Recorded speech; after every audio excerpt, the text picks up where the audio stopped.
కొండారెడ్డి బురుజు 15 August వేళ ప్రత్యేక అలంకరణ. స్వాతంత్ర వేడుకలకు దేశం సిద్ధమైంది. గల్లీ నుంచి ఢిల్లీ వరకు తిరంగా వేడుకలు ఘనంగా నిర్వహించేందుకు అధికారులు ఏర్పాట్లు చేశారు. కర్నూలు జిల్లాలో కొండారెడ్డి బురుజుకు ప్రత్యేక స్థానం ఉంది.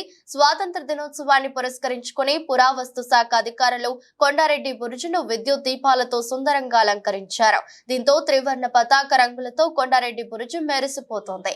ఈ దృశ్యాన్ని తిలకించేందుకు నగర వాసులు, పర్యాటకులు పెద్ద ఎత్తున తరలి వస్తున్నారు. మరోపక్క స్వాతంత్ర వేడుకలను ఘనంగా నిర్వహించేందుకు ఏపీ సర్కార్ గ్రామ పంచాయతీలకు పెద్ద ఎత్తున నిధులు మంజూరు చేసిన విషయం తెలిసిందే.